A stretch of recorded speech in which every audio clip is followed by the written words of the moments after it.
Welcome, everybody, to the Good Friends, Better Enemies podcast.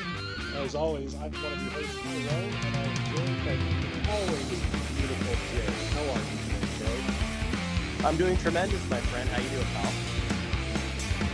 Actually, I'm doing really good. It's just been a good week, all things considering. I know I say that every week, but fuck, we're living in a pandemic, so what else can you really say? Yeah, exactly. Every day above ground's a good day, right? Exactamundo.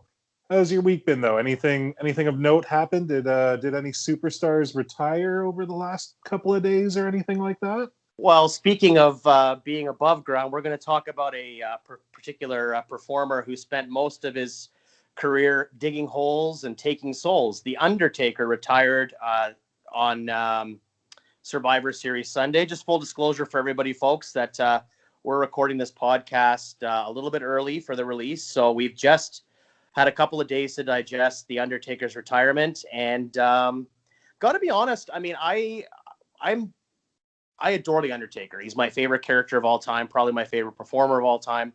Thought I'd be much more emotional watching the retirement ceremony or like the final farewell. And I wasn't really all that moved by it. I enjoyed seeing some of the old faces, and I enjoyed seeing what Undertaker did, him cutting that very short, sweet promo, which is very indicative of his promo work throughout his career. But I'm very much looking forward to what they do for the final actual Hall of Fame ceremony and things of that nature. I really think that the Hall of Fame, when the Undertaker gets inducted, should be only about Undertaker, and they should have people from the past come out and discuss him and discuss his character and his career.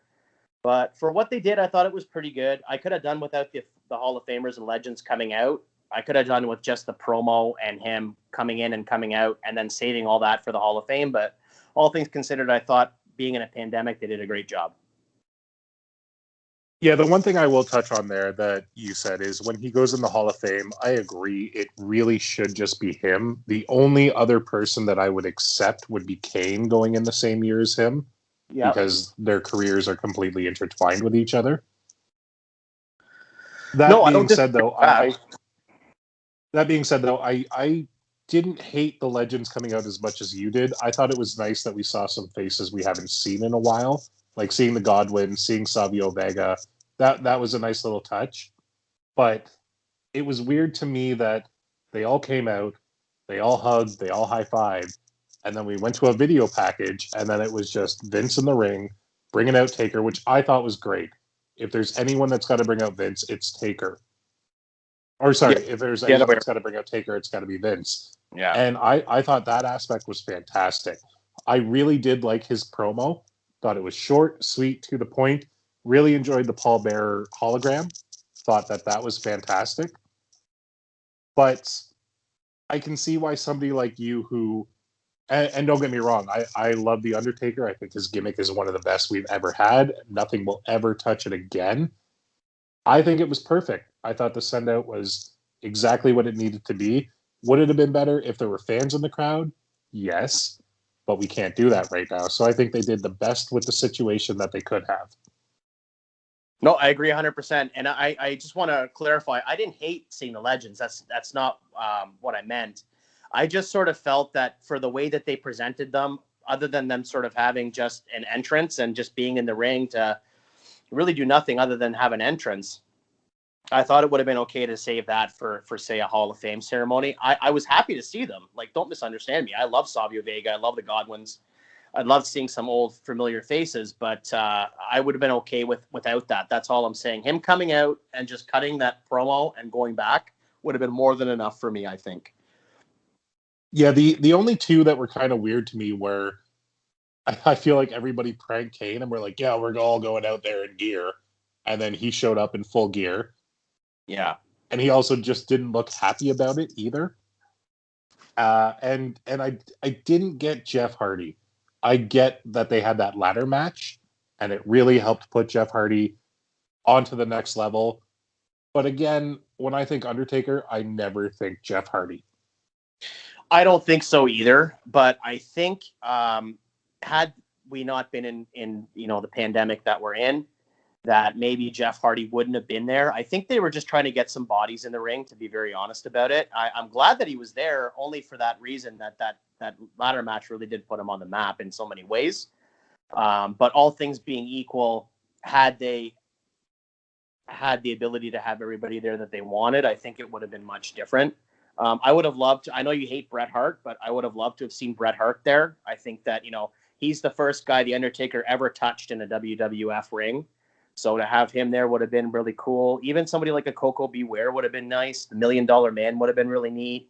So I would love to have seen those guys there. But, again, we're in a pandemic and the numbers here in Canada, especially in a province like Alberta where Bret Hart lives, they are the highest in the country right now. So I completely understand him not traveling and things of that nature. So, and I think that doing like some kind of video or a Zoom or a Skype wouldn't have really done it justice. So I think all things considered that people need to be a little bit more mindful of what kind of times we're living in and just be a little bit more forgiving of it. And I'm glad that we saw what we saw. Initially, my first reaction was, I don't like this. I'm a little disappointed, but then, of course, you step out of yourself for a minute and realize what's going on and think, you know what, they did absolutely the best they could.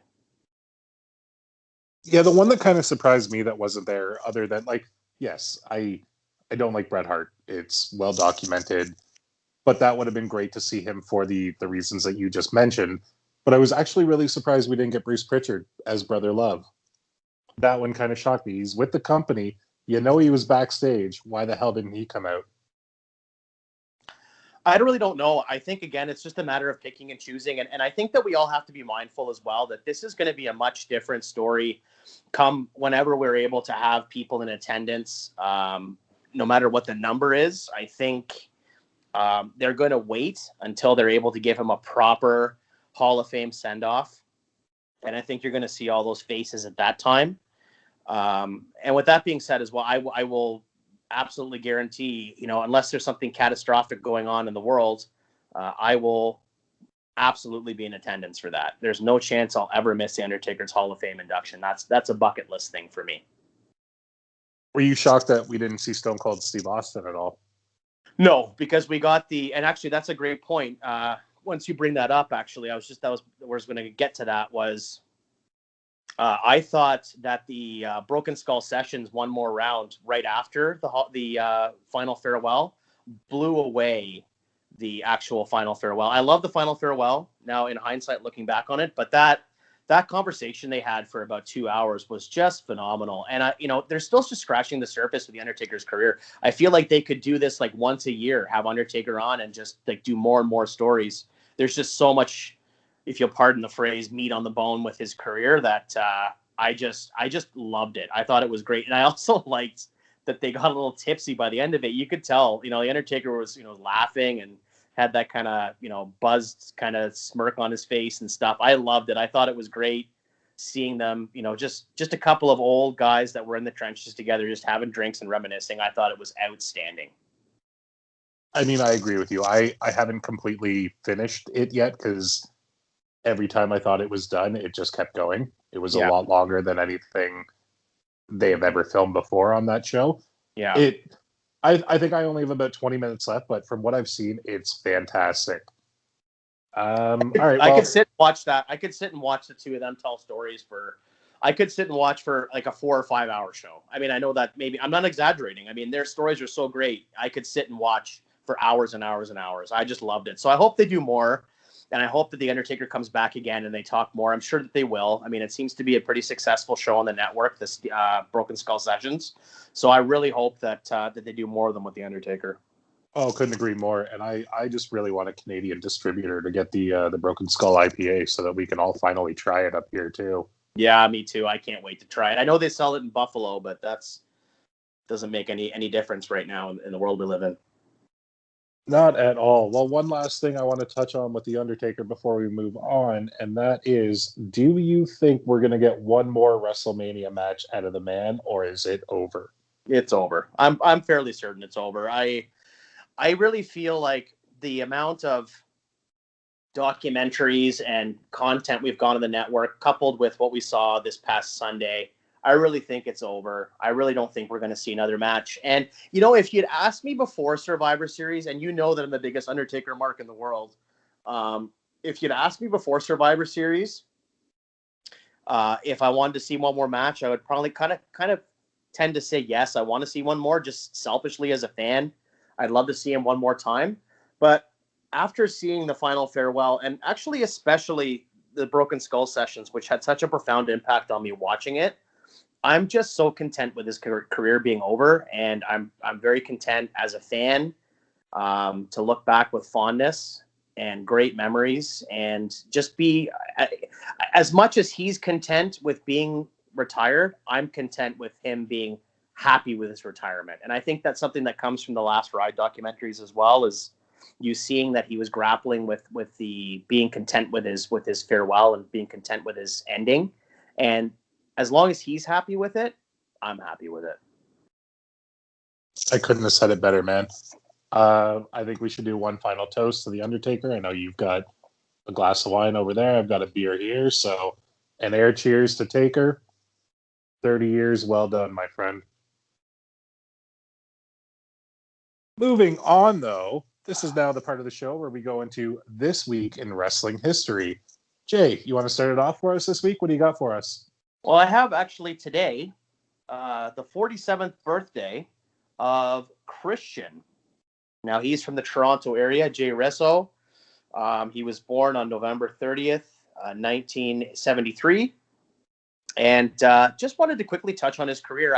I know we've talked about him previously, and you're not, again, the biggest fan of his compared to Edge.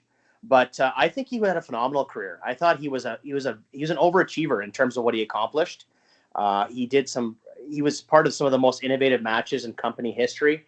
That coupled with the fact that he had a pretty good singles run. I really enjoyed a lot of his singles stuff, especially in the mid 2000s, early to mid 2000s, 2003 to say 2005 when he left the company.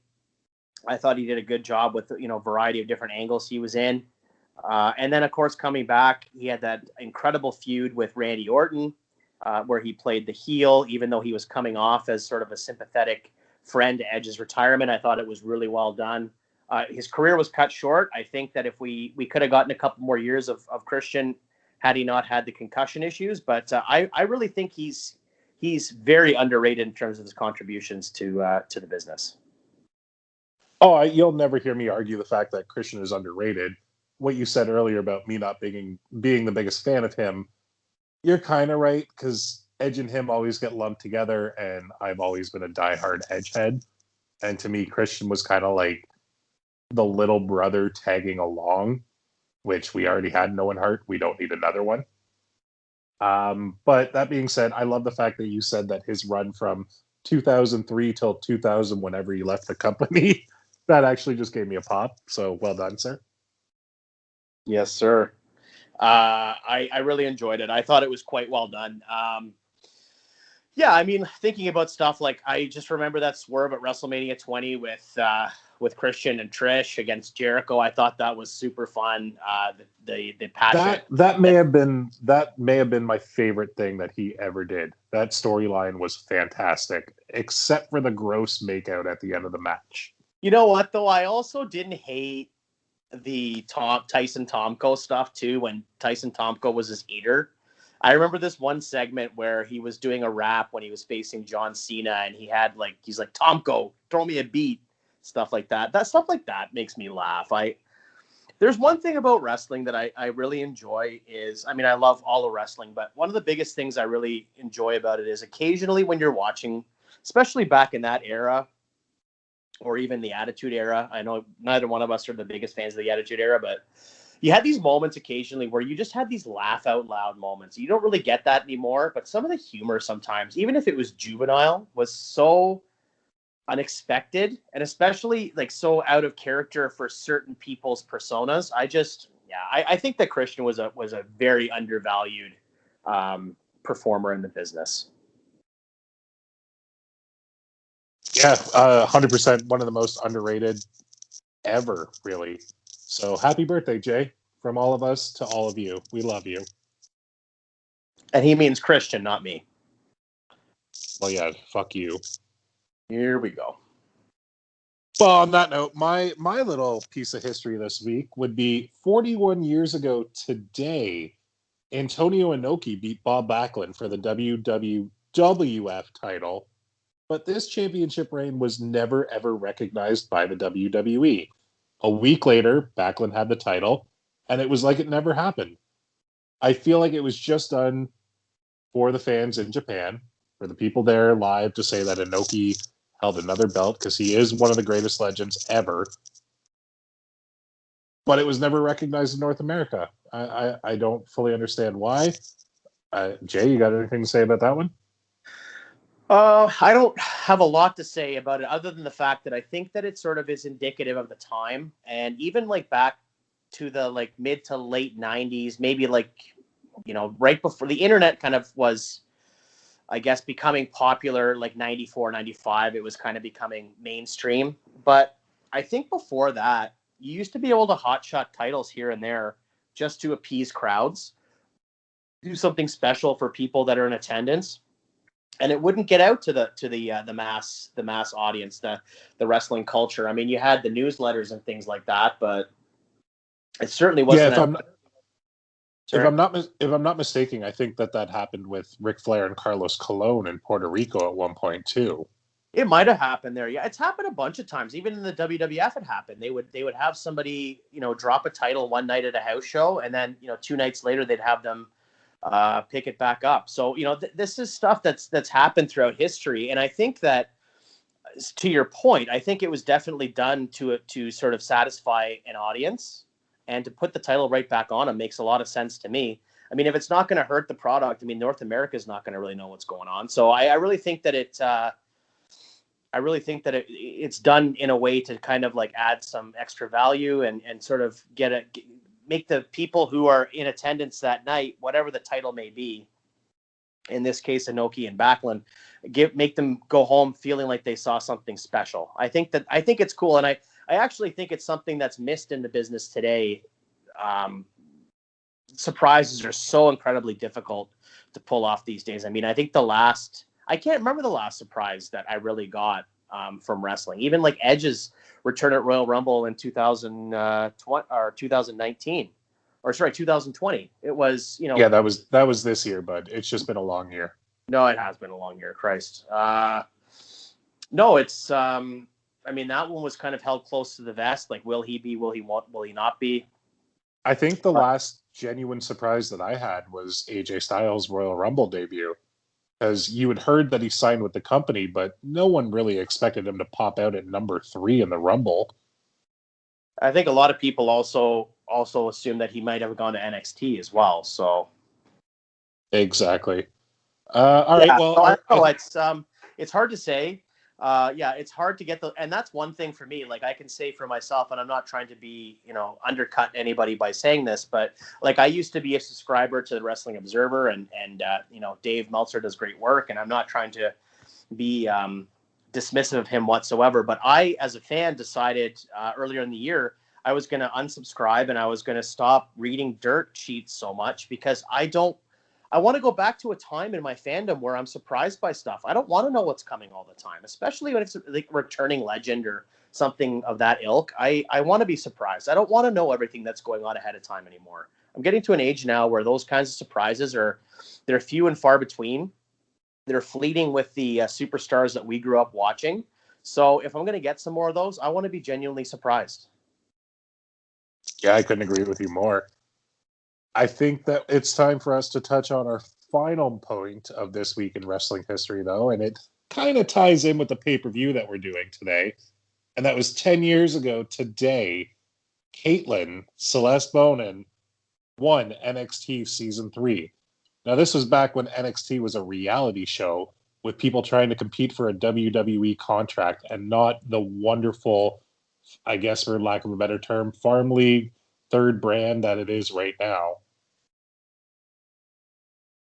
Yeah, that's right. It was a period of time where NXT was as infancy. I think that in some ways it kind of amalgamated like the Divas Search as well as the Tough Enough. They kind of went back to the drawing board and amalgamated them all together. and made something a lot more realistic and a lot more serious in nature. So I really enjoyed it. Excuse me, I didn't. Yeah, it was. Sorry, go ahead. No, I'm just saying it was kind of a weird variety show with wrestling where it was mixed matches with like endurance competitions / dance competitions / all the weird shit that they used to make people do back in the day. Mm-hmm. Like you think of NXT season 1 with Wade Barrett winning it. You had Daniel Bryan on that season. You had Ryback, as much as he wasn't the greatest, he actually drew some money. You had who else was on that? David Otunga. But then this season that Caitlyn won, AJ Lee was on that season too. And people forget that that's where AJ Lee came from. And then you see how big she became. She just skyrocketed. Yeah, but I think that that's sort of indicative of all of these kinds of shows that the WWE has put on, whether it be Tough Enough or the Divas Search or whatever the case may be.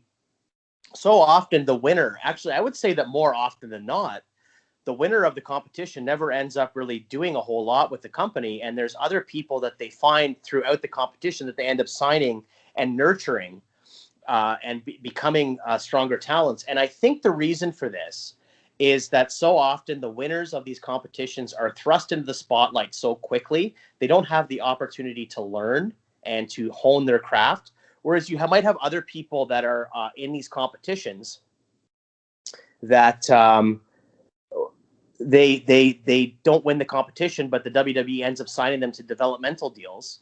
And then from there, they have the time to learn their craft. So by the time they get on TV, they're miles past the winners in terms of their development because they've had the time. Not to play off of the word you just said with Miles, but you look at Tough Enough season 2 and you had Linda Miles win. And where exactly? I think she had a cup of coffee as Shaniqua and then she was gone. But then you fast forward one more season and John Hannigan won it. And we still have John Morrison in the company. He's one of the only success stories. Or did he even win, or was he the runner-up? I don't remember. I don't remember either. Didn't Daniel Pewter win that? Daniel Pewter won against The Miz. They were the same season. And now you look at The Miz, and The Miz is still the most must-see superstar in all of WWE, if you ask him. Yeah, well, that's my point. That's exactly my point. So this is... You're sort of you're illustrating what I'm trying to say is that you have all these people that are runners up or people that are involved with the company. Michelle McCool, was she not? You took her name right out of my mouth. I was going to say Michelle McCool or Maria Kanellis were probably the two biggest Diva Search competitor, or Maurice. They were all in it. Yeah, and they became successes. I don't know if I can name. I mean, I certainly can't sit back here and name all the different people that were in the competitions, but I don't know that I can probably name a couple of the winners, but where are they now? I'm not trying to I'm looking it up right now. No, but I'm looking it up right now, and the Bella Twins were Diva Search people. So it just goes to show that, yeah, if you win this thing, Christy Hemme, really not doing anything right now. Ashley Massaro, before her untimely passing, wasn't really doing anything. Even Tough Enough, you look at Maven, you look at Nydia, you look at Jackie Gata. These are all people that we've all forgotten about for the most part. Yeah, no, it's absolutely true. Jackie Gata married Charlie Haas, and they did some stuff with her and Rico. I mean, they did do things with her, but that's our point. I think it's very fair to say that so often the people that don't actually win the competition are the ones that end up excelling. I think because what it does is the cream rises to the top. You have people that are extremely passionate and people that are hungry to be successful in the business because they have a genuine passion for the business. They're the ones that sort of excel in the competition. Even if they don't win, they still become successes. I mean, AJ Lee's another great example, right? So yeah, I don't think that anybody is a better example of that than The Miz. No, I completely agree. Was The Miz a great worker when he started? Absolutely not. Could he remember his lines even? No. But he put in the time. He'll tell you, and I believe this, he's never injured anybody. He doesn't take time off unless it's for a childbirth or anything. That man lives, eats, and breathes professional wrestling. which is why I respect the hell out of him. I respect him a ton as well. And I don't know if it's like, yes, I agree with you, professional wrestling, but I think more to the point, I think that he lives, breathes, and dies by WWE. And he's exactly what they want out of a superstar. He does all the appearances. He does everything they ask of him. He is working 24/7 for the company. It's seemingly so. He's a representative of the company in a lot of ways. He does commercials, all the things that they would like to have out of like a prototype WWE superstar in terms of being accessible and being willing to, ask the Miz, he'll do it. And yeah, sure enough, he will. So I think that he is the prototype for what they're looking for in terms of a WWE superstar. And also, his longevity. I mean, yeah, he's probably one of the most consistent guys of the last 10 years. Truthfully. Did you think that he was going to cash in on Survivor Series since it was the 10-year anniversary to the date in the same building, or was that just more hype for him? No, I think that was more internet conspiracy theorism. I agree with you until the Miz actually posted it himself that I was like, oh, he's either trolling us or maybe he is cashing in, because I don't need Drew McIntyre with the title. I like Drew chasing the title more than him with the title. Well, we were talking about that last week, I think. I think there's certain guys like Austin and Undertaker, guys like that, who are better at chasing the title than they are as actual champions. Not to dismiss their title runs, but I mean, I think in a lot of ways, like Austin, for example, you look at his title runs, like they were great, and I loved Austin as champion. But I think that the most riveting content we ever saw with Austin was when he was chasing the title, when he was getting screwed after he lost the title at Breakdown to Kane and Undertaker at Breakdown in Your House in Hamilton, Ontario. Then, the next night we have the Zamboni segment. So, I mean, you see all this great stuff with him on the chase. When he's the champion, yes, he's defending challengers, but I always think that there's certain guys that definitely are much more suited to the chase than the conquest. I couldn't agree with you more. We're agreeing way too much tonight so far. I know that's why it's time to put a bow on this and get on to this event. So tonight we are doing WWE Evolution, which emanated from Uniondale, New York at the Nassau Coliseum on October 28, 2018. This was the first ever all-women's branded pay-per-view by the WWE, which I don't know if you'll agree with me on this because we know your stance on women's wrestling, but I think it was long overdue. No, well, my stance on women's wrestling is, I don't know where this came from. You're thinking that I can't stand puppies. That's what Jay likes. Jay likes the puppies. I love Jerry Lawler. I'm not going to lie about that. I definitely like him more than I like Adam Scally. Sorry, that's an inside reference here, inside baseball. Listen, I love women's wrestling. I always have. I love the evolution of it. No pun intended.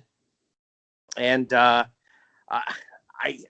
it frustrates me when we have these conversations because you've made this narrative that I dislike women's wrestling, and it bothers me tremendously. So I am going to do my best. Well, that's the thing, Jay.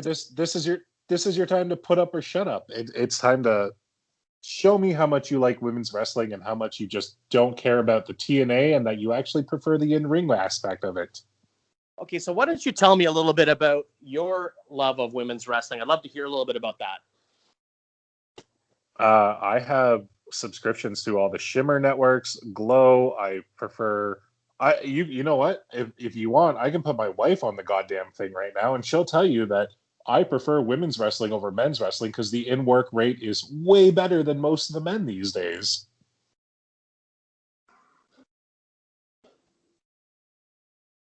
No? You got nothing? Cool. Let's keep going then. I'm waiting for you to tell me a little bit more, a convincing argument. Well, I'm waiting for you to convince me that this pay-per-view isn't perfect as it is. That it was your job today to make the most perfect pay-per-view in WWE history better, which I would love to see how you did. So going into this event, we had 4 champions. We're not going to talk about the men in this one at all. We had 4 women's champions going into it. We had Rhea Ripley as the NXT UK Women's Champion. We had Kyrie Sane as the NXT Champion. Becky Lynch as the SmackDown Women's Champion. And Ronda Rousey as the Raw Women's Champion. I don't know if you know any of those names, Jay, or if you just saw boobs and ass whenever I said them, but we're gonna keep going. Are you okay with that? Yes, please do. All right, well, we're gonna get right into it then, kids. There was a dark match, which Jay, I don't know if you rebooked the dark match or not. It was Rhea Ripley defending the NXT UK title against Dakota Kai. Did we touch that one or no? We did actually. I did in fact get into that one. I rebooked this with Rhea Ripley defending the NXT UK Women's title versus Aaliyah from Toronto. So you put a Canadian wrestler in the UK match. I sure did. Why? Do you not know any of the other females that wrestle for NXT UK? No, I just thought that this made the most sense. Give her a little bit of a push. I think that Aaliyah's been fairly consistent throughout the NXT product, and this is going to be a recurring theme throughout my my booking here. Is I feel like there is a lot of interchangeable championship matches and opportunities here. I think this is not so much about following specific guidelines and following specific brands as it is about celebrating women's wrestling. So I don't think that there's necessarily any kind of stopgap in any way in terms of the booking for this event. I agree. We're here to celebrate women's wrestling, but I have a question for you, Jay. Sure. Was Aaliyah signed to the WWE and NXT in 2018, or was she not even there yet? I believe she was there. And you're already putting her on a pay-per-view when she was probably in the beginning of class when there were so many other people that could have had this. Well, I just wanted to give her an opportunity. I'm a mark for Toronto talent, so I wanted to give her an opportunity. Sue me. She didn't go over. All right. Well, I kind of assumed she didn't go over because I'm assuming you're the one going over on all of them tonight. But let's move on to the main card, shall we? Oh fuck! This is going to be the event that we end up fucking hating each other by the end of it, and I think that's what the people want. So, our opening contest, which was scheduled for one fall, was a tag team match. Whoa! I am pulling a page out of your book, and I am actually going to do some a little bit of presentation cleanup here. Okay, I like this. First thing I want to say is that I really like the look of this show. I wish that every WWE show had this look. I love the house show feel. I love that the crowd was darkened for the matches. It completely emphasized everything going on in the ring. I didn't need all the crazy LED stuff going on throughout the arena. I thought it was a great touch. I remember commenting on that when I actually watched the event live. I really, really enjoyed that aspect of it. Yeah, I didn't think that we would agree with each other at all at the beginning of this show, but you're absolutely right. The only events that deserve the stupid LED big screen shit to me is Royal Rumble, WrestleMania, SummerSlam. I'm not even going to put Survivor Series in there anymore, but those three are the only ones. Everything else should have dark crowd, lights on the ring only. Yeah, I don't want LED anything, to be honest with you. I think that LED like ring posts and ring aprons are so overkill. I'm just waiting for the time when the announce desks top will be LED as well. Like I've had enough. I just give me my ring posts. The only time you see ring posts now is when you know there's a cage match coming. So I'm so over all that stuff. Just give me my ring posts. Give me my cloth aprons. That's all I want. All right. Well, our commentators for this event are Michael Cole, Beth Phoenix, and Renee Young. Are we keeping that? Are we keeping Michael Cole, or are you getting rid of him? I think Michael Cole did some of his best work in a long time for this event. I don't think he was overly produced, which I really appreciated. I thought it was great. The big thing. Yeah, sorry, go ahead. No, I'm just saying you're not going to get an argument from me. If there was one man that I'm totally okay with being on this show, it's Michael Cole. Because you could tell that he wanted to be there. He enjoyed the show. He liked all the in-ring work. He knew everybody on it. It wasn't just him being there for the sake of being there. Yeah, it wasn't painting by numbers. I think for myself, the other thing that I would like to get rid of is the concert at the beginning. I wasn't a fan of the Nina Strauss stuff. Instead, I would have preferred a really, really extravagant pyro display. I thought you were going to say a Sarah McLachlan concert there for old time's sake, but not Lilith Fair, no. I agree. I don't think that we need the live concerts to start a wrestling pay-per-view pretty much ever. Unless you've ever seen a wrestling concert that you thought was good. Like, I can't think of one other than maybe like Rap is Crap on Nitro. I can't think of one. Motorhead doing Triple H's theme was pretty fucking badass. I'm not going to lie. It was okay. But overall, you're absolutely right. Yes, Rap is Crap was definitely something. But, I mean, we had Fozzy, we've had Kid Rock, we've had Limp Bizkit. I think that kind of tells us that we don't need any more. No, I agree. I completely agree. Big Shiny. All right, can we move on? Oh, you shut your goddamn mouth with Big Shiny Tunes. The first 3 or 4 of those were absolutely fantastic. Nobody asked you, though. And for those of you who don't know, Big Shiny Tunes was a compilation put out by Much Music of all alternative music until it turned into absolute garbage that only Disturbed and Nickelback was on. So kind of like wrestling themes. I wouldn't mind. You know what, though? I do like the Big Shiny Tunes series, especially like the 98, 99 version, like with Aqua, with Barbie Girl and stuff like that was pretty fun. So that was Much Dance, dickhead, not Big Shiny Tunes. Get your shit together, okay? Dang. All right, can we move on to the first match? Are you done with the aesthetics? Sure. All right, our opening match was a tag team match, and it was Trish Stratus and Lita taking on Mickie James and Alicia Fox with Alexa Bliss in the corner. What do you got for us, Haas? Well, I'm going to do this one instead as I'm going to do this for a battle of recognition and for a battle of who is really the architects of the Divas, the Women's Revolution. It's going to be Nikki and Brie, the Bellas, versus Trish, Stratus, and Lita in a tag team encounter. Scheduled for one fall. All right, I'm going to say one thing about this right now, and that's, you know this, and a lot of people who know me know this. I can't stand the Bellas. So I appreciate the fact that they're on the card because they had to be, and I really like that you took Nikki Bella out of the main event. I'm actually smiling. It makes me happy. So tell us how it goes. And if the Bellas go over, Jay, I swear to fucking God. No, I think that it makes a lot of sense. I think that them being a tag team, I think that them being so popular in terms of their Bella series and then being on the Total Diva series as well, they have huge exposure. And of course, Trish and Lita being the preeminent sort of two figureheads of the Attitude Era in terms of women's wrestling and things of that nature. I think it makes sense to put the two together. The match itself, I thought, would be quite good. I know that you and I have a disconnect when it comes to the Bellas. I think that Nikki Bella is a much better worker than you think she is. I think that she wasn't great in the beginning, but I thought she became quite good.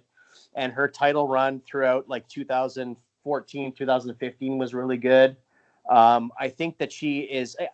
I want you to go back and I want you to watch this Ronda Rousey and Nikki Bella match, and I want you to look at it objectively, and I want you to tell me after this match that Nikki Bella can't work, because she is a really good worker.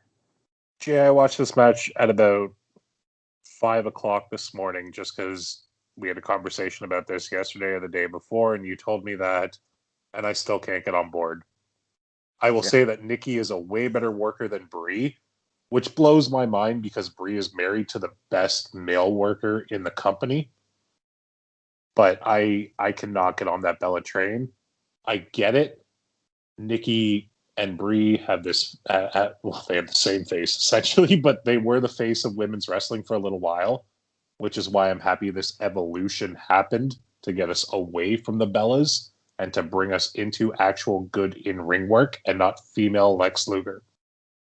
Do you not see, though, that there is a connection between the Bellas being like a bridge from one era to the other. Like, obviously, there was a period of time where we had the bra and panties matches and things of that nature. But at the same time, this era with the Bellas, as they progressed and became more popular, do you not see that their contributions helped to bridge that gap from what we have today in women's wrestling and WWE, that they weren't a huge part of that? Or do you just think that it was just like more of the same for you?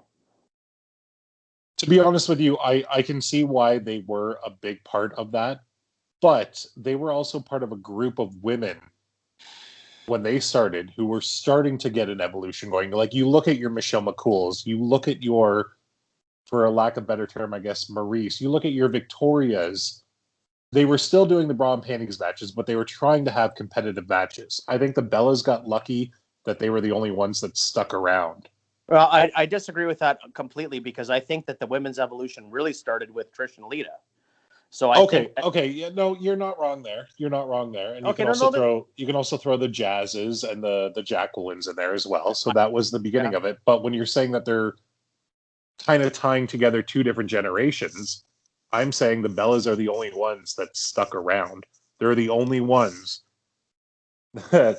Oh, I could say something really, really, really bad right now, but I'm not going to. But they're the only ones. You're gonna reiterate Ronda's promo. Is that it? They're the only ones that made Big Johnny happy, and now their mother's doing that. Yeah, well, I think that we're seeing right now the unraveling, and we're seeing who actually is the misogynist in this conversation. So, just to go throughout oh, boy, you're going to turn this one around. I mean, this was going to be a mistake on my behalf, wasn't it? Fuck. I'm going to say right now that, so I think that the Bellas and the Trish-Lita match would be quite good. I do have Trish and Lita going over, of course. I mean, you're going to have that nostalgia pop at the beginning of the show. I think it makes a lot of sense. I don't think at this point, especially with the Bellas being as established as they are with their brand, as well as their reality shows, plural, I think that them doing the honors for Trish and Lita doesn't hurt them in the slightest, especially considering that the Bellas really weren't all that active on the roster at this point. I think it was a kind of, in a lot of senses, a dream match for women's competition, having Trish and Lita versus the Bellas. It's like generation versus generation type thing. So Trish and Lita going over, I think, is pretty solid. Then, of course, I think that what you're going to have is you're going to have Trish doing the bulldog spot that she always does, where she bounces off the ropes, and you have Lita waiting on the top rope doing the Lita salt, and that's the end of it right then and there, going over on Brie as opposed to Nikki, because Nikki, let's face it, between the two of them, is a little bit more established in terms of her in-ring career, her in-ring capabilities, so it makes more sense for Brie to take the fall. Absolutely. I couldn't agree with you more on Brie taking the fall. I love how you have it set up with the Stratisfaction going into the moonsault. That's right. Beautiful. Sorry. I'm just happy that the Bellas lost and they're in the opening match. So to me, that means we can only go up from here. Should we move on to the next one? Are you done with that one? Let's do it, pal. All right. So next up, we had a battle royale, a 20 women battle royal. Do you want me to list all the competitors that were in it, or I think I'm going to list the competitors because I've changed the competitors. So, do you want me to list who was originally in it, and then I don't think it's necessary. I think for the purposes of this discussion, I'll just go ahead and list mine. So I have Ivory, Molly Holly, Medusa, who in the match originally was listed as Alundra Blaze. I think she should have come out as Medusa.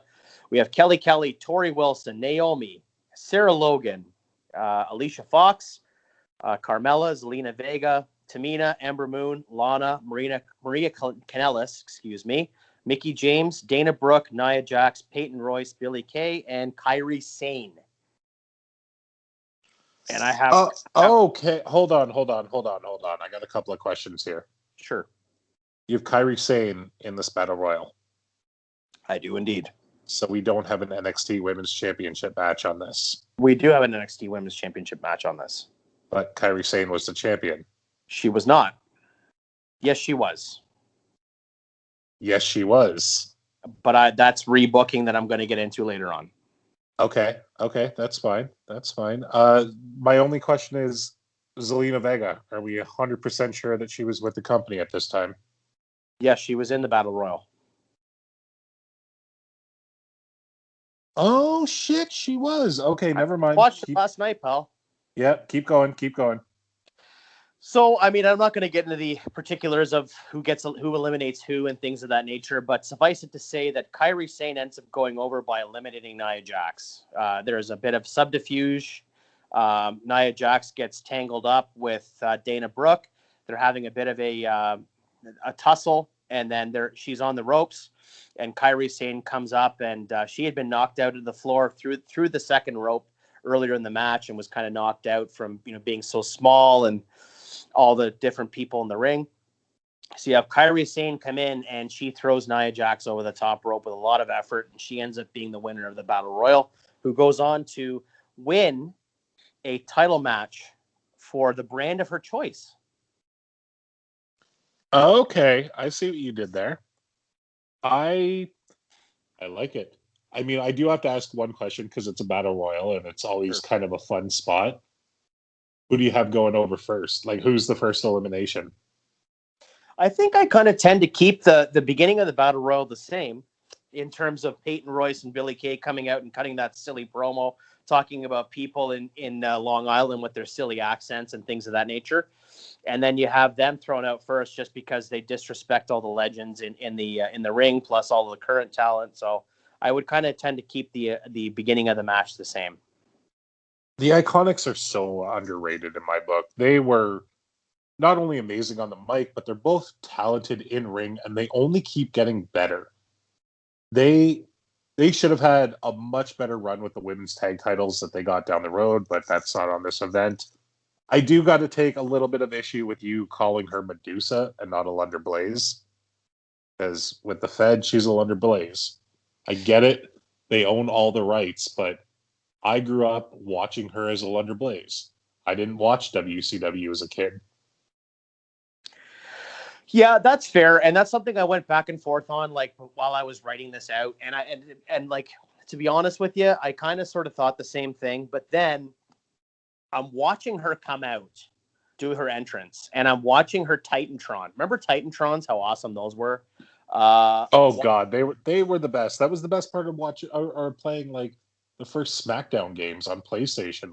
It was just their Titantron and them walking in front of it. Yeah, or No Mercy. Yeah, but so I'm sitting there and I have it written as a Lunder Blaze, and I'm watching this, and she comes out in the Lunder Blaze gear and all that stuff, and I think it's great.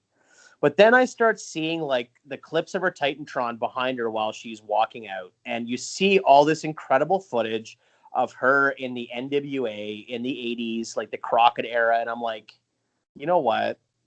She needs to be Medusa for this. That's who her name, Medusa. It was based on Made in the USA. So I think that her coming out as Medusa one last time, and she got inducted as a Lunder Blaze. Give her Medusa one more time. I can't argue that now. I mean, and let's be real, here we are in 2020, and I feel like of all of these women, including current talent, I'll call her Medusa now, will probably still kick our asses and their asses more than anybody, and she could still have a run right now. She certainly looked like she could. She looks great. I think people I think when it like a Molly Holly, like I wish that Jacqueline had been this. I guess maybe she wasn't available, or maybe she wasn't able to compete. But like Molly Holly being in this, she looked great. Ivory, a huge pop for Ivory being in this. I loved it. So you kind of took the words out of my mouth there. I was going to talk about Molly Holly. And do you think that some of the women in this match should have had a singles match or a tag match and not just been lumped together in this battle royal? Do you think it was kind of a cheap way out, or were you okay with it? Well, you're actually alluding to my next point without even knowing. We have just full disclosure, folks. We haven't had a pre-discussion about this booking. We're not cave-having you. I booked this last night. Tyrone has no idea what I've booked. And if I may, I'm just going to go ahead. And to your point. Go ahead, bud. Go ahead as long as you want. I'm going to go ahead to the inaugural tournament for the Women's Tag Team Championship. I think that this was the time to debut the Tag Team Championships for the women, and I think this would have been the perfect event. So we have had I beg your pardon. We've had an eight tag team tournament, so 16 competitors, and we are down to the nitty gritty here. A lot of the competitors that were eliminated in the tournament are in the Battle Royal. So we have Sasha Banks and Bayley taking on Ruby Riot and Liv Morgan in one of the quarterfinals matches. And the other quarterfinal match we have is Lay Cool versus Mandy Rose and Sonya Deville. Like, that's the next match that you booked? Like, we're already getting ahead? Or no, we're getting ahead because you're talking about, who should have been in a match and who should have been in a tag team match. So this is the next series of matches. I'm just getting ahead of myself in terms of booking. So I'm just letting you know that the next series of matches is going to be Sasha Banks and Bayley versus Ruby Riot and Liv Morgan. And then right after that, it's kind of like King of the Ring. Right after that, you're going to have Lay Cool versus Mandy Rose and Sonya Deville. And the winners of those two will face each other later on for the tag team titles. So are we going into the Mae Young Classic finals right now, or are we going into that? We're going into this right now. Then lead the way, bud. I don't even know why I'm here tonight. Okay. Well, you asked me to rebook this event. I'm doing it. So the Mae Young Classic stuff will come after this. So I'm doing these two matches first, and then the Mae Young Classic will come after this. That sounds great. It's the J show, as it always is, kids. Here we go. Let's fucking do it, bud. Well, I have Sasha and Bayley versus Ruby Riot and Liv Morgan. That's why I put Sarah Logan in the Battle Royal. So I feel as though we're going to have Sasha and Bayley go over here for obvious reasons. It's going to be a competitive match going back and forth. But I think that we're going to have the Bayley to Belly going into a. Can I ask what the? Sorry, I gotta ask right away. What are the obvious reasons? Well, I just think that Sasha and Bayley were so connected for so long. They were the ones that ended up winning the first women's titles anyway. So I think that it makes a lot of sense for them to win them here. I think that both of them, if you look at the booking of this card, they were in a six-woman tag with Natalya. They weren't doing a whole lot on the card other than just sort of being on the card. So I think putting them together to win the tag team tournament, which they will eventually, makes a lot of sense. Have them win the women's tag team titles here for the first time. And then that gives them a longer run as opposed to giving them the tag team titles. Well, I think it was in February when they won them in actuality. Yeah, they won them at the Elimination Chamber and they lost them, I think, a month later or 6 weeks later at Mania, so whatever the time frame was. Yeah, so I think that giving them a longer run, like a 6-month run, makes a lot more sense. Right? Yeah, I can't argue with you on that one. I mean, and I also think I just think that you shouldn't have said for obvious reasons personally, because I think Ruby Riot is the most underrated female performer that we have right now. No, I'm not trying to dismiss Liv Morgan or Ruby Riot. That's not what I'm saying. I just think that based on where they were on the card right now and the way that they were put into this 6-woman tag team match, I feel as though it makes a lot more sense to put them into this spot. And I think for obvious reasons, being that they were two of the most over acts at the time, two of the most over gimmicks, I think it makes a lot of sense for them to win. So they go over Ruby Riot and Liv Morgan. And as I said, it was a combination of a belly to belly and then a bank statement. You say where they were on the card at this point, but they were building up the Riot Squad. Like, the Riot Squad they were trying to build a force to be reckoned with the three women coming in together. Yes, they may not have had the storied past and the friendship that Bayley and Sasha had ahead of time, but they were coming in as a unit. Are you trying to compare the Riot Squad to maybe Retribution of this time? Are you saying that the Riot Squad wasn't anything? Or are you just saying that because of the past of Bayley and Sasha and their friendship, that they belong together more than the Riot Squad? That's exactly what I mean. I think that it makes a lot more sense for them to be together based on their history. And it's also built in then there as well, because I feel like you could do like the Freebird rule a little bit with the Riot Squad. So you could interchange certain members and then you can tell that story afterwards. We want to challenge. Just for a second here, let's talk about that, because that would have been so goddamn cool if they ever did that. If the Riot Squad got the titles and they played the Freebird rule. We don't see that. The New Day did that, I guess, from time to time, but That's really the only exception that we've seen the Freebird rule in effect, I think, since the Jersey Triad back in WCW days. I love that. I love that. Love me some Bam Bam. Oh, you know I do too. You know he is one of my favorites. So does that make sense to you now that Sasha and Bayley go over and they're going to be in the finals? Yeah, it does. But now tell me a little bit more about Lay Cool coming back, because that definitely makes me happy. So yeah, so I had Lay Cool come back as part of this tournament. I definitely think that based on like seeing, how Michelle McCool looks and based on social media, how Layla looks, the two of them can definitely Hold on, folks. I want to hear that. Again, you're basing it off of how they look, right, Jay? Not their in-ring performances. I was just about to clarify my point, meaning that based on the way that they perform, if you follow their social media platforms, they're both fairly physical online. You can see them doing their workout videos and things of that nature. So the two of them coming back to do a small run here would be quite fun. It has nothing to do with their physical looks. Oh, okay. You are okay. Okay, but here's my other question when you're doing this women's tag You're team making me thing. hot, man. Like you're beating this to the goddamn ground. Yeah, it's kind of fun and easy to do. You set me up and I knock them down. But if you're doing a tag team tournament, I have one question. Why the hell were the Divas of Doom not in the tag team finals? Or are we gonna get to that later? The Beth Phoenix and Natalya tag team. No, we're gonna get to that later. Enough said. Keep going then, bud. So we're gonna have Mandy Rose and Sonya Deville going against Lay Cool. Originally, I had Mandy Rose and Sonya Deville going over, but I changed my mind last minute. No. Yeah, no. Fuck you. No. If you ever had them going over Lay Cool, then that would be the end of everything. I'm sorry, but Lay Cool was the greatest women's tag team combination ever, just for their pure sass, their in-ring work, their microphone skills.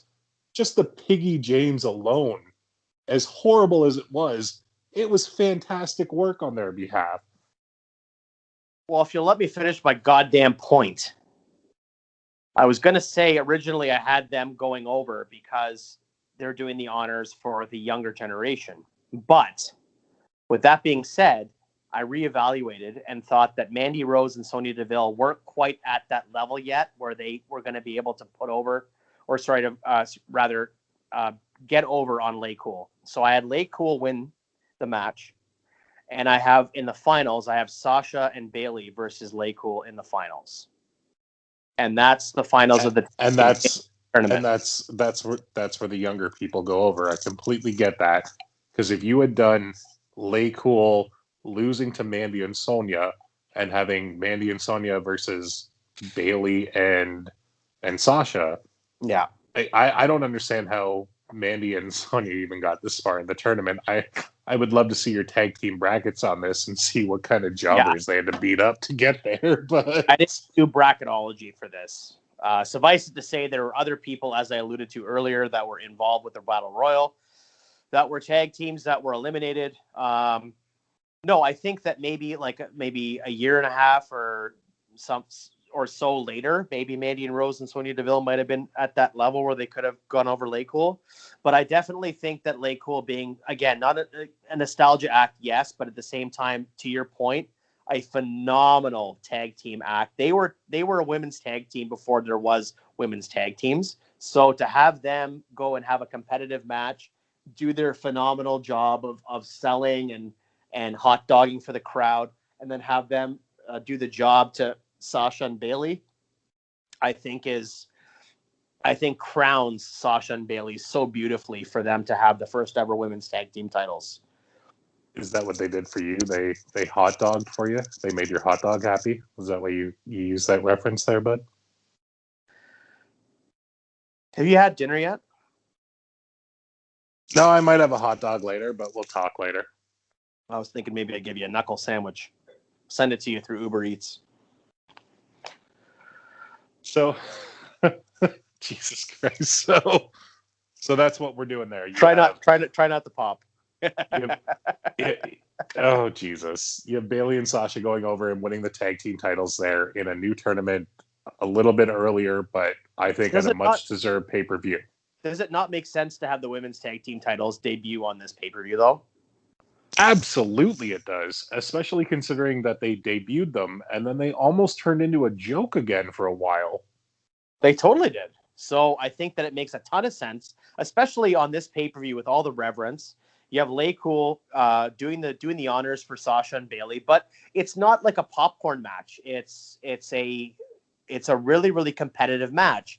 And of course, the chemistry between Layla and Michelle McCool is so it's lightning in a bottle. So the two of them doing their performances in both matches and then having them do the job in sort of like a fleeting manner versus Sasha and Bayley, I think is just the perfect way to crown the new tag team champions. I look at Lay Cool as almost the unofficial original of this iteration women's tag team titles, because they literally split the women's title in half and they co-defended it. Like they were the tag champs before that was a thing. They made their own tag team titles in a sense. So as much as I hate to admit it, Jay, you did well on this one, bud. I'm starting to think that you're maybe not as much of a fucking woman hater as I thought you were. Okay, let's settle down there. Woman hater. Don't say shit like that. Women's wrestling hater. Let's get. Sorry, I shouldn't have said that. Yeah, I'm not Ike Turner. No one ever should be. All right, are we finally moving on to the Mae Young Classic Finals now with Toni Storm and Io Shirai? Yeah, I don't have a lot to say about this one because I'm leaving it the way it is. I'm going to leave certain matches. There's two matches on this card. I'm going to leave exactly as is, with the exception of some stipulations. But I think I have an idea of what the next one that you're leaving is. I have a good idea of that too. But yeah, I can't disagree with you. This match was perfect. Yeah, I think it was perfect. I think that there was some really, really solid spots. And of course, they call her of the genius of the sky, Io Shirai. She was so great in this match. I mean, there was a part of me that thought maybe we should put Io Shirai put her over instead of Toni Storm. But I think that the right person won on this night. And I also think that Io Shirai ended up becoming so valuable to NXT. I hope she never leaves NXT, to be honest with you. And her heel run. I remember, just a sidebar, I was at the NXT Toronto for SummerSlam weekend in 2019. And one of my favorite entrances for the entire event was Io Shirai with her theme music and the lighting treatment. And I just so enjoyed her entrance. It gave me goosebumps. Even to this day, I listen to her theme song sometimes, and it gives me goosebumps. And her match was outstanding. So Io Shirai maybe didn't need it as much as Toni Storm did. And of course, Toni Storm went on to be, quite successful in her run. So I think that the right person won, and I think that this match sort of stands alone as, untouchable on this card. I do think the best thing that they did with Io Shirai, though, is kind of give her that heel turn, that she got that edge and gave her that dubstep theme song. And without question. Yeah, the heel turn made her. Her being a heel made her, to me. Well, it's at SummerSlam 2019. That's where she faced Candice LeRae, right? No, that was NXT. That's what I meant, though. The takeover, it was Io Shirai and Candice LeRae. Yeah, and if I'm not mistaken, Candice LeRae's a heel now, so you can't really account for the changing of the guard. But goddamn, I know I don't know if you booked her on this card, but I'd like to take a sidebar and say that Candice LeRae, not only one of the best women's wrestlers in the world, but one of the best wrestlers in the world, period. Yeah. Yeah, she's phenomenal. I completely agree. I will say that, if all things being equal, if I could, I would have loved to have had Britt Baker on this card. I think Britt Baker's phenomenal. I think she's outstanding on the mic. I think she's a really good, solid worker. And I would have loved to have had her on here as well, but. Well, funnily enough, we talked last week about how I really don't watch AEW, but some of the only things I've seen from AEW have been Britt Baker's work. And I remember there was a time in my life where people referred to her as Adam Cole's girlfriend. And Yeah. now I almost feel like Adam Cole is Britt Baker's boyfriend. Yeah. Well, she's the legitimate Isaac Yankem of AEW. So There's a pop right there, kids. All right, well, we're going to move on to the next one, which the next match on the card, I feel like just won't exist for obvious reasons, but that's six-man Sa- tag or six-woman tag, right? Sasha, Bailey, and Natty versus the Riot Squad. I don't know if you got anything for Natty you want to pipe in here, if we're saving that for later, or what's going on. That's non-existent on my card.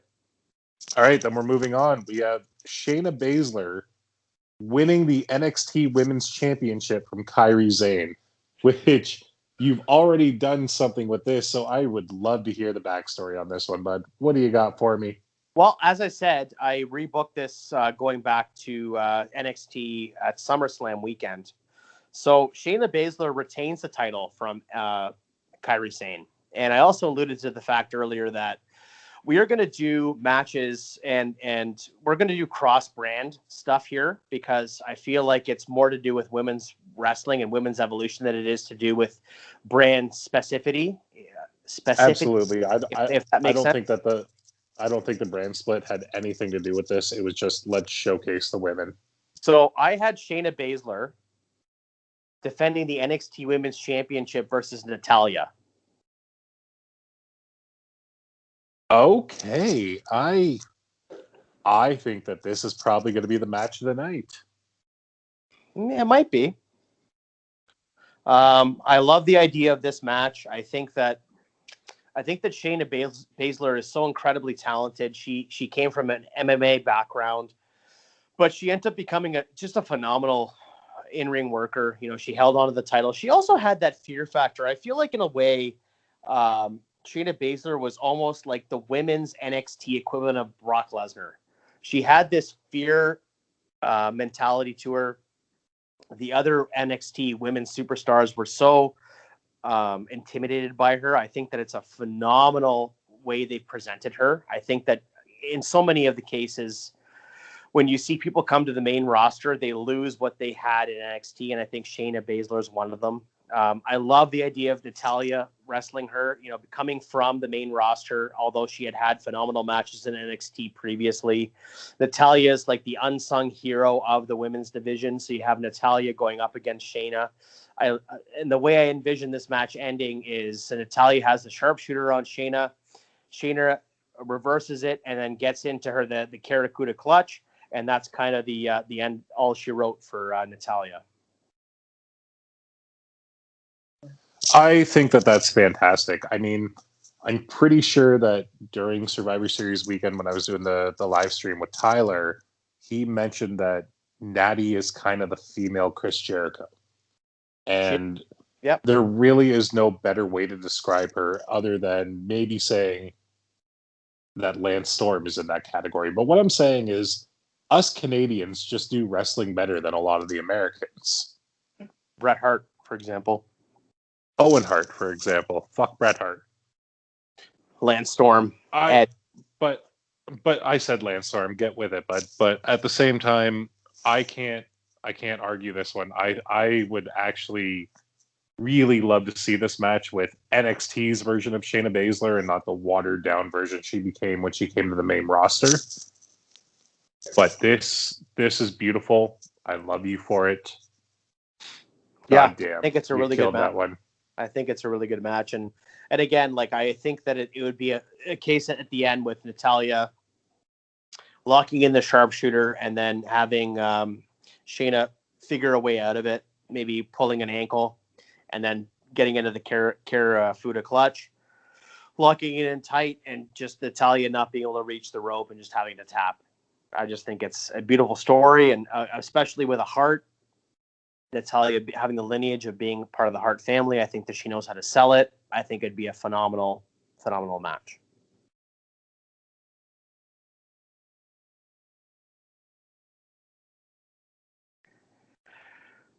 Yes, sir. So from there, we're going to go to the next contest. Ty, which I have here as Becky Lynch defending the Women's SmackDown Championship against Charlotte Flair, which I assume this is the other match that you didn't touch because this was a last woman standing match. And it was just beautiful. I did change it. I changed it that there's no title on the line. So it's just a grudge match between Charlotte and Becky. It's just they built up their rivalry throughout like the summer and then into the fall. You have Charlotte and Becky just perform the exact same match, but there's no title on the line. Is it still a last woman standing, or is it just a one fall? Yeah, no, I leave the match exactly the way it is, but I just take away the title. Do you saw that crazy spot with all the chairs, or what's going on? Yeah, no, everything's going to stay exactly the same. I think it's a phenomenal match. I don't think you change much about it. I think if you look at the match, right, it's super physical. The only thing that I might change about it, if I'm honest, and I it's 2018 at this point. Maybe you do color, maybe, just to emphasize the rivalry. But other than that, I just leave the match itself by itself. So I see what you're saying about color, but I look at when, was it about a year later, when Nia Jax broke Becky Lynch's nose as a shoot, and the color that it gave her, and it was so unbelievable. It was a year previous.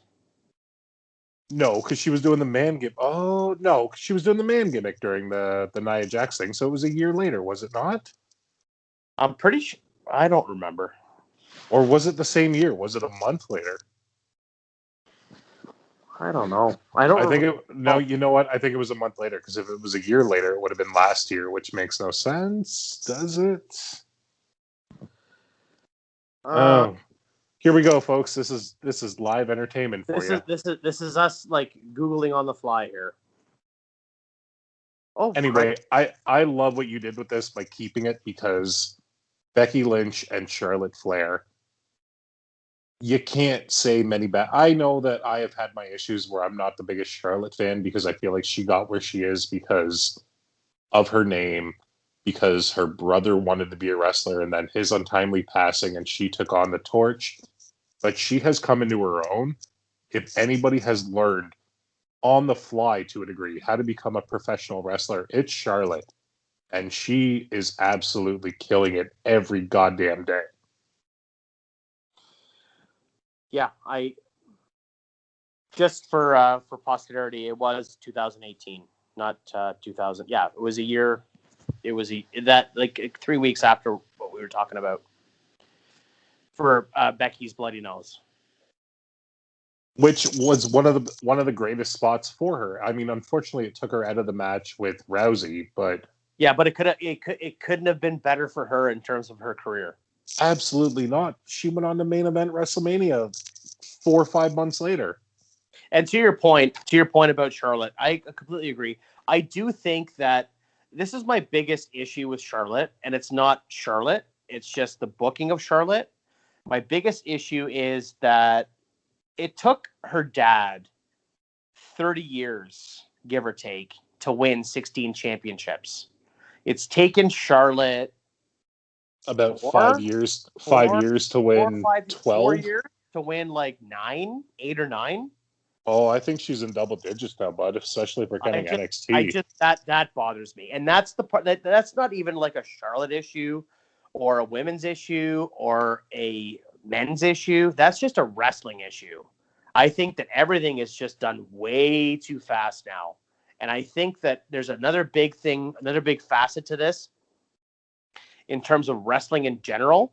And I think you'll agree with me on this, is that if we had more slow burn angles for a variety of different angles, different performers, men or women, I think that you get performers over with longer story-based angles as opposed to quick hot shots.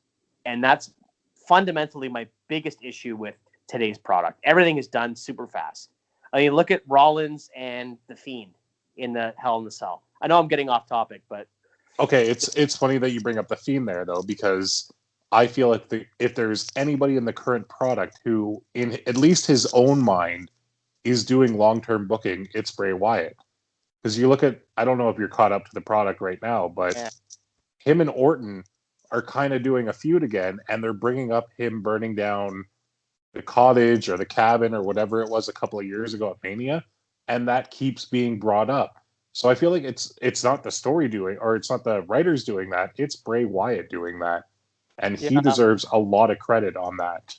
But, I mean, again, right there, I mean, I understand that 2019 isn't 1996 or 1990 for that matter. I understand that.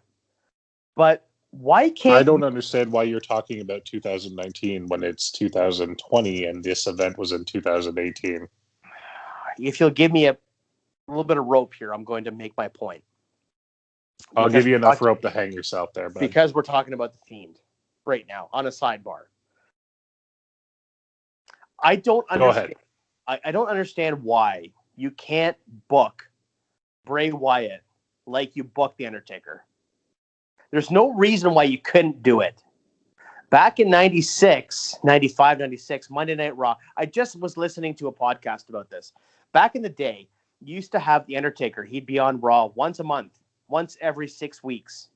And it would pop a rating every single time because The Undertaker's on Raw.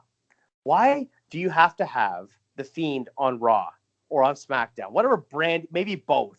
Why do you have to have him on every single week? You kill the character. I loved the idea of The Fiend. I loved the Firefly Funhouse stuff when they're building up to this last year. I thought it was phenomenal.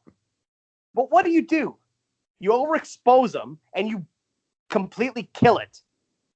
You have him in a match with Seth Rollins in a Hell in a Cell. No build. It's just, we're going to do Hell in a Cell because it's Hell in a Cell. We're going to sell play sets from Mattel to kids for Christmas. For Christ's sake, you have lightning in a bottle, the most popular character you've had in years. Yeah, you're in not going to years. get an argument from You've had the most popular character in years. The way I see it to a degree Let me finish. Let me finish. Okay. You have the most popular character in years. And you have him come out, debut at SummerSlam, after all these weeks and months of vignettes, which were phenomenal. I love the Firefly Funhouse stuff. And then you have him debut at SummerSlam, kill Finn Balor, and then what? 2 months later, he wins the title? I'm so tired of this stuff. But he legitimately killed Finn Balor. He broke his goddamn neck in the ring by the looks of it. My point is this, Tyrone. My point is this, and now I'm hot. I'm not even hot about this women's evolution thing. And we'll get back to this in a minute, but we're on the sidebar now, and I'm hot about this. So just give me a couple of minutes just to go off on this. I'm sorry. But I'm so tired of this stuff. I love wrestling, and I love WWE. I love WWF. I love everything that they have presented to me in so many years. They have given me so many memories, so many lovely moments, so many things that I adore in my mind. But I have this, finally, after all these years of dormant booking, stupid, dormant, inconsistent booking, I finally have a character I can get behind. And 2 months after he debuts, he wins the title from a guy with first of all, he had this Hell in a Cell match with a mallet that looked like it was like Sideshow Bob's mallet, like the Sideshow Bob collection from The Simpsons. And then he wins it in Saudi Arabia. How many weeks later? The guy's been out for how many months? Give me some story. Give me some mystique.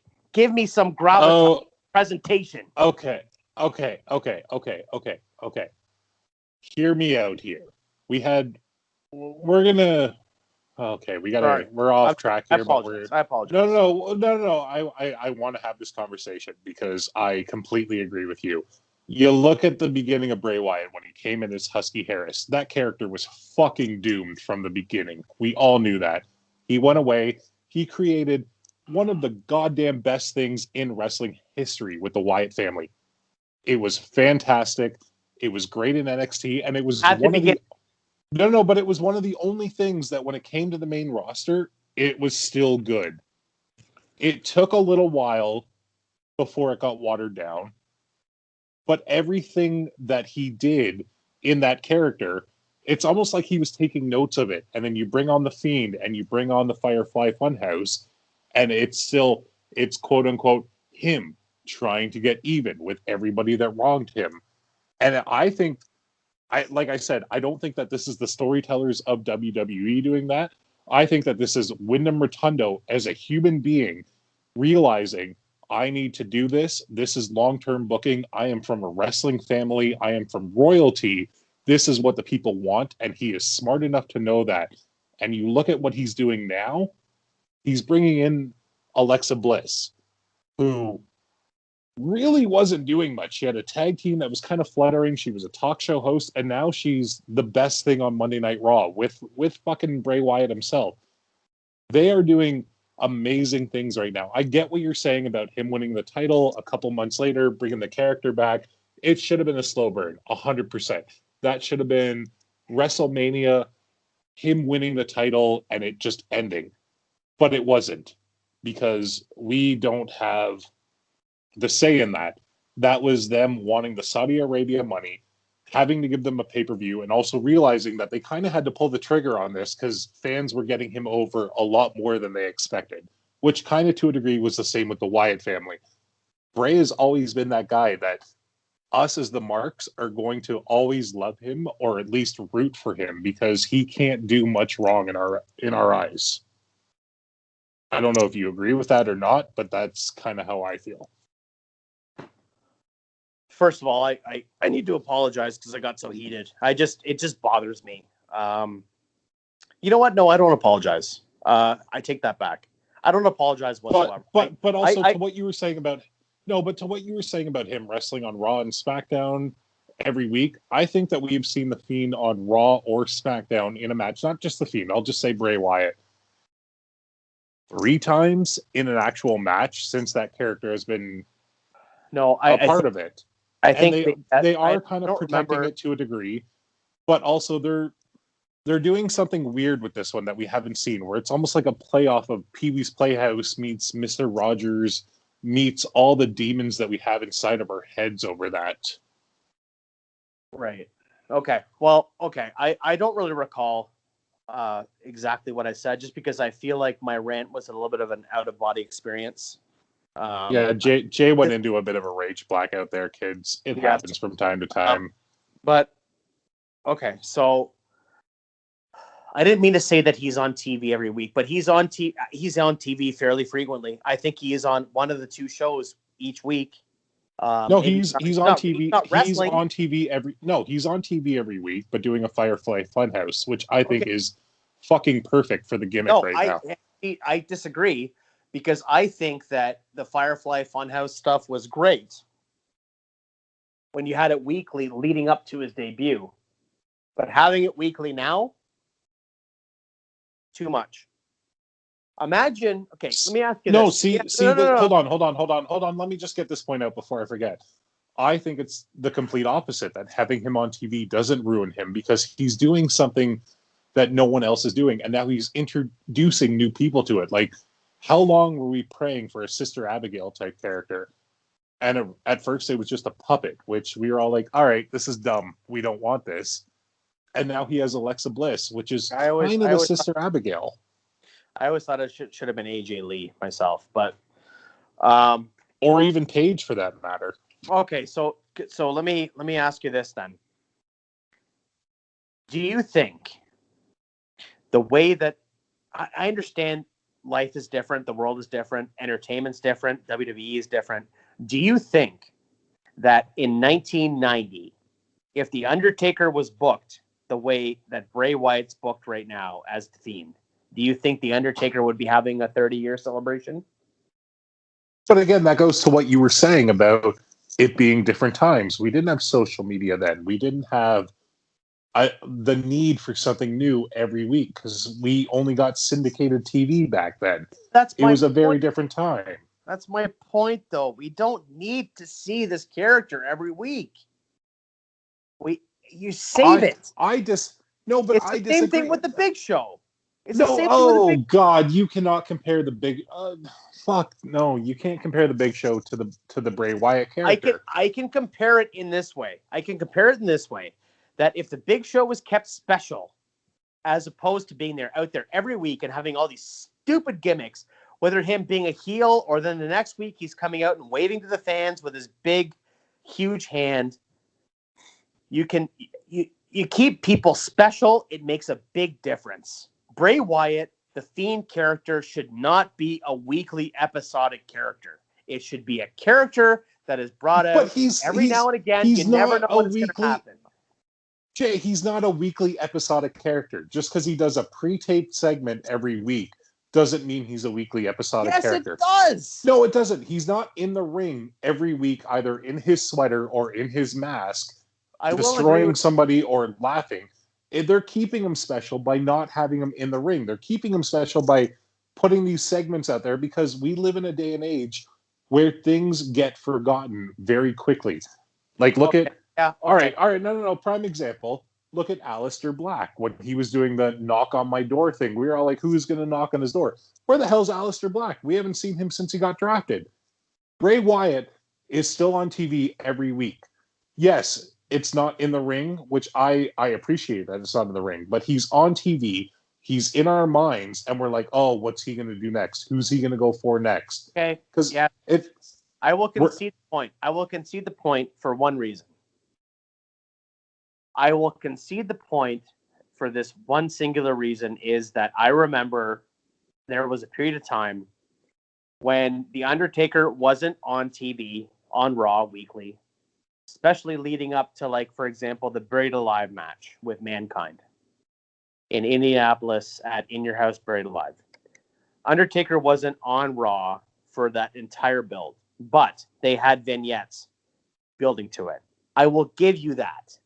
All I'm saying is that, could you at least agree with me that the slow burn Bray Wyatt situation, Fiend situation, should have been much, much more carefully handled?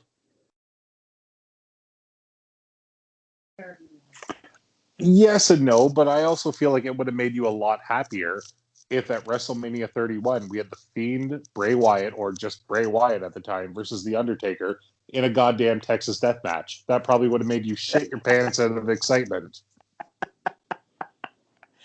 That is very true. It was in San Diego though, San Jose, so it wouldn't have worked. Well, this show has gotten completely off the goddamn path, so how about we continue talking about Evolution, since I think we only have one more match to go, you son of a bitch. That's not nice. It's impolite. I apologize to your mother for that one. Anyway, we have the main event, which is listed as Ronda Rousey defending the Raw Women's Championship against Nikki Bella, which I know you don't have there, but I actually think I know what you have here, so may I try and do a spoiler? Nope. Okay, then continue, bud. So what I have here is we're going to go back in time. We're going to go back in time to WrestleMania 34. And we're going to go back in time to Asuka versus Charlotte for the women's title, the Smackdown women's title. And we're going to have Asuka continue her streak of no losses. And she is going to win the SmackDown Women's Championship. And we're going to have a title for title match between Ronda Rousey and Asuka for the SmackDown Women's Championship versus the Raw Women's Championship, winner take all. Not dissimilar from the WrestleMania 6 with Warrior and Hogan. All right, just tell me who's going over, because I'm either going to get really mad or really happy. Ronda. Fuck you. You really think that at this point, like, in a lot of ways, this whole event is based around Ronda Rousey's involvement in the company. You really think that Asuka's going to go over and win the title? I genuinely think that if it was a shoot fight, if there was somebody that could knock out Ronda Rousey better than Holly Holmes did, it's going to be Asuka. You are insane. You are insane. Yeah, people have told me that because of my Survivor Series 97 booking, but I'm sorry, but I think this is absolutely garbage. Because first of all, let me tell you why. Okay, first of all, no. First of all, are you telling me this is worse than your perceived original booking of Nikki Bella versus Ronda? This is worse? No, but you know what is a travesty right now? You don't have Alexa Bliss on this goddamn card anywhere. Because she was injured. She still could have been in somebody's corner. She could have done a run-in. You didn't even mention her name. Okay. I'm sorry. Alexa Bliss is in Austin's corner. Also, I have a question. Why was Asuka not actually on? Oh, she was in the Battle Royal. Never mind. Yeah, this is way better for her. That's the point, pal. Fuck, I hate to say it, but putting Asuka in the main event is great. I really hate the fact that you have Rousey going over. No, but think about no. You have talked a lot more than I have on this episode, so it's my turn. It's the wine. Asuka should have been booked like Goldberg and Brock Lesnar and essentially never beaten. And if she was beaten, it should have been by a screw job because there is no better female wrestler in the world than Asuka. I will bet that against pretty much, especially in this day and age. I will bet that against all your Rios, anybody from AEW, anybody from New Japan, anybody from Ring of Honor, Impact. You can throw Deonna Purrazzo in there. You can throw anybody you want, and I will honestly take Asuka over anybody because pardon me? Tennille Dashwood? Yeah, don't even get me started on Tennille Dashwood. Tennille Dashwood is only a professional wrestler because she could dance, and then she realized she had a booty. So she went to Lance Storm, and he trained her. Once again, who's the misogynist? Yeah, you know what? You can call me whatever you want, but I'm just calling it how I see it.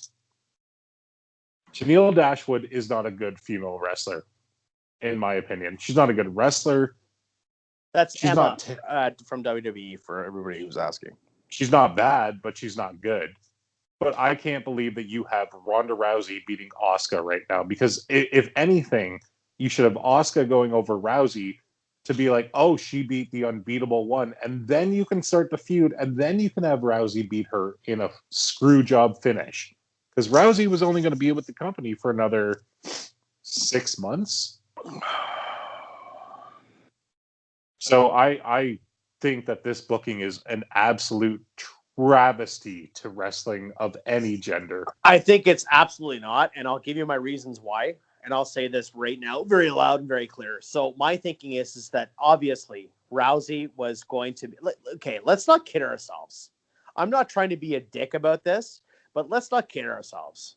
The reason why the women main evented WrestleMania 35 was because of Ronda Rousey's involvement. Is that fair to say? Yes or no? I think that's part of it. I don't think that's the whole reason. I don't think it's the whole reason either, but I think it's a big part of it. Secondly, having Rousey win both titles and carry both titles for 4, 5, 6 months is fine because then you can continue the booking that you have after WrestleMania where Becky wins. She's Becky 2 belts, and then she drops the title, one of the titles, the Smackdown title, a couple of months later. It's fine. There's no problem with this booking. But I think, if you think about this logically, pal, the idea of Asuka winning the SmackDown women's title at WrestleMania and then going on for another 6, 7 months of being undefeated, continuing the undefeated streak, and then losing to Rousey at Evolution makes a lot more sense and gives her a lot more credibility than her just tapping to Charlotte at WrestleMania for the title. It's a lot better for Asuka, and it's a lot better. Okay. Yeah, no, you're right. That the tapping to Charlotte shouldn't have happened at WrestleMania, but I'm still saying this should not have happened, period.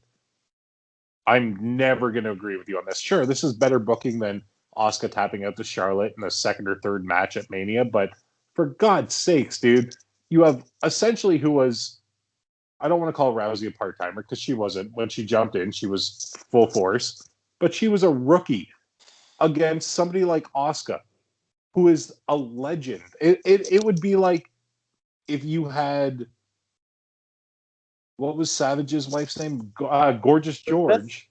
No, his not wife, but girlfriend. If you had Gorgeous George losing to Medusa in the main event of a pay-per-view, is essentially what you just did.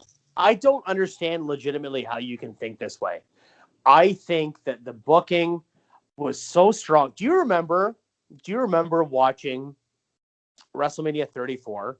And because we all assumed, I don't know if I'm wrong, but being a fan, being a mark, I assumed that Asuka was going to win the title from Charlotte.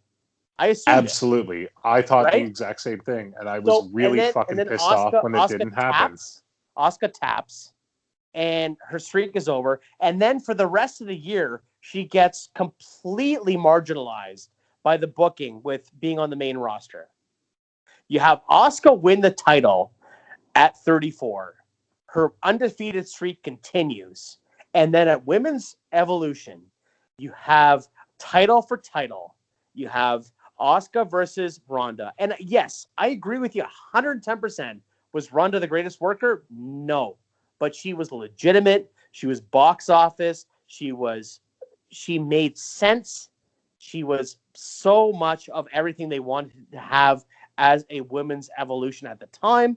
You have her go over, win both titles. The same thing that Becky did, by the way, 6 months later. You have her hold both titles.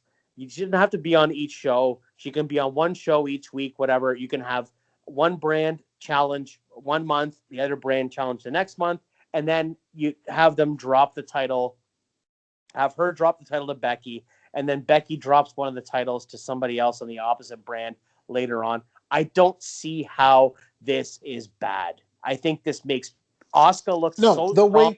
No. Shut up.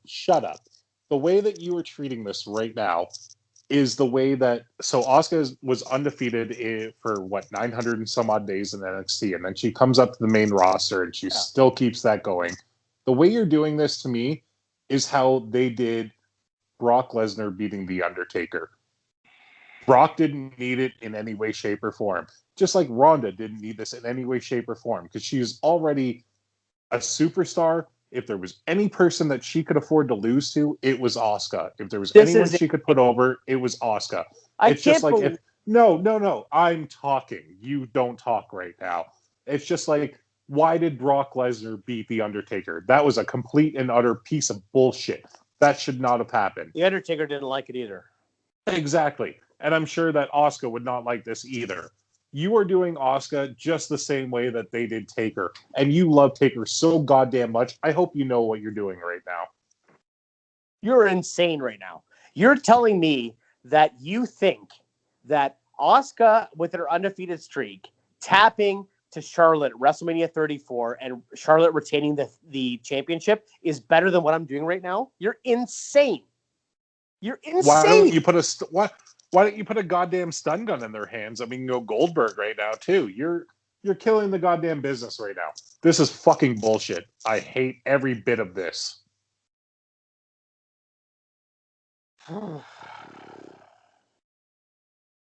You were talking about you getting hot before. I don't think I have actually been hot on this podcast, but I am actually pissed off right now. I think you know what? So am I.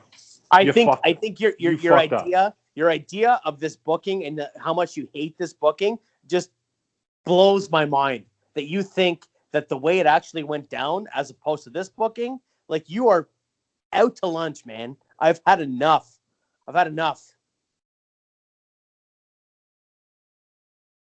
Sorry, I was channeling my Gordon Ramsay there.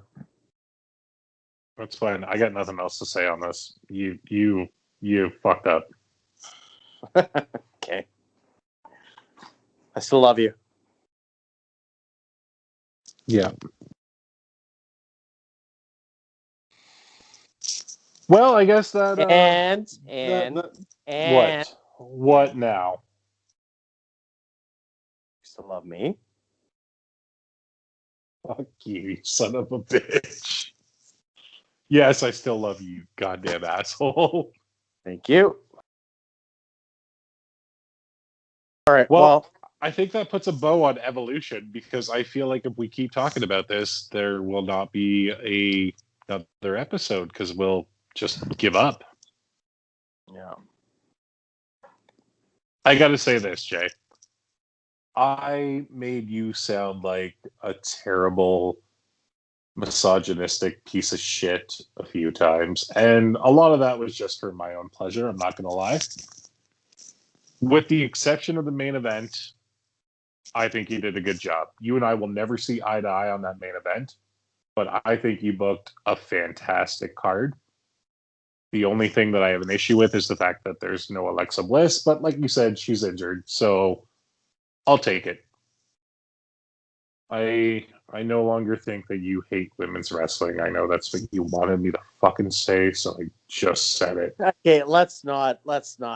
You know what? It's like a half, like a backhanded not apology, but just like recognition. Like No, not even a backhanded. There, no, it's not even a backhanded compliment or backhanded apology or whatever.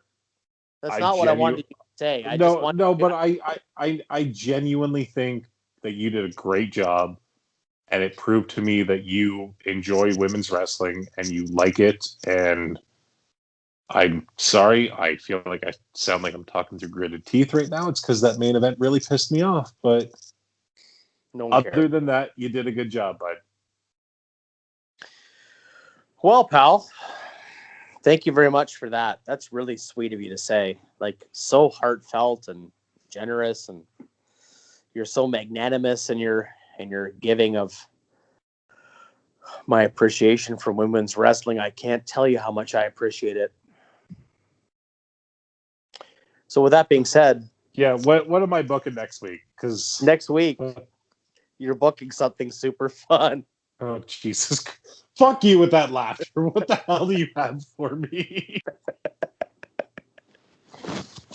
I'm sorry. I'm not trying to be rude about it. You're going to book something very fun. Oh, no. Oh, boy. Oh, I love you. Just tell me. Do you want me to put the gun to your head? Pull the goddamn trigger. Next week, you're booking December to Dismember 2006. December 3rd, 1996, 2006, at the Augusta, Georgia, at the James Brown Arena. And the most interesting thing about this event is the building is named after James Brown. I can tell you the main event will probably be Ariel versus Kelly in a Texas death match.